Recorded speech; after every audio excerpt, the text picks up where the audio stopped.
In the second week of the ceasefire in Gaza, the photographer Erez Cohen and myself entered into the Strip with the commander of the Givati Brigade, Colonel Nathaniel Shamaka, in order to see the area that is under Israeli control in the northern Gaza Strip. What you see here is the fence of the Gaza Strip.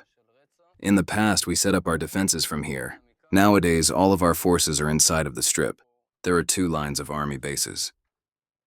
We are entering into a forward base of the IDF, which was named the Shield of Kfar Aza, which is 2 kilometers deep into Gaza. We are now in an IDF base. It is by the yellow line. What are we going to see here?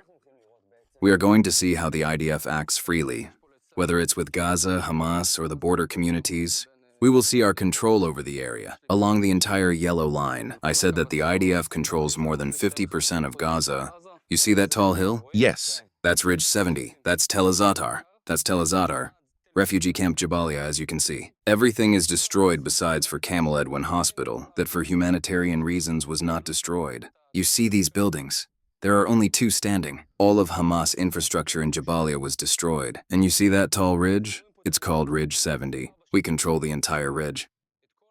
The IDF bases go all the way to the south. The bases that we hold create a buffer zone between us and what is left. And there is not a lot left of Hamas. We are by the northern border. Behind us is Beit Hanun. You can see the destruction, and the yellow line is not far from us.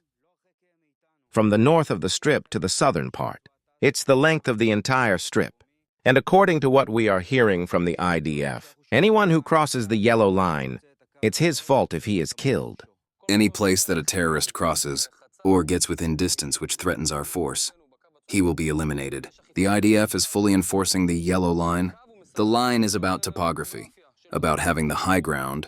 Therefore, we have posts, like these yellow concrete structures that mark off the line. So even if someone doesn't understand where the yellow line is, he can now see it. We've had a ceasefire for about 2 weeks. What is the mission here?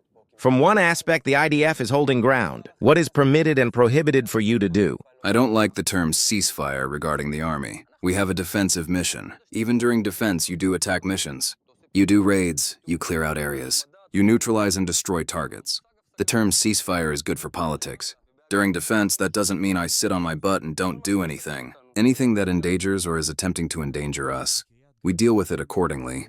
The U.S. set up a command in Kiryat Gat to track the IDF's actions, to make sure the ceasefire does not fall apart.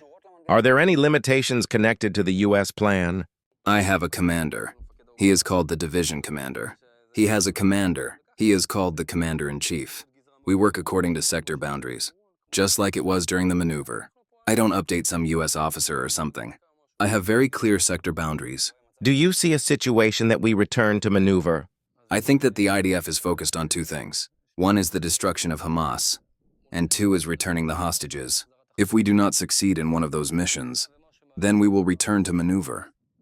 If we do not return the hostages, then we will return to maneuver. The soldiers of the Givati Brigade fought in Gaza since the beginning of the war for almost 2 years straight. Most of them don't know a different reality. Soon they will be transferring to the Lebanon border. The method is a lot more aggressive. Less sitting on your butt and more patrolling. That is to say, the whole approach of the IDF has become a lot more aggressive since October 7th. Therefore, the reality there also, it is clearly different and complex. It is a different terrain, but it's a mission of initiative. If in the past we saw a Hezbollah member and we would ask what to do, nowadays that does not happen. There can be no Hezbollah members. If we see a Hezbollah member, we go and kill him.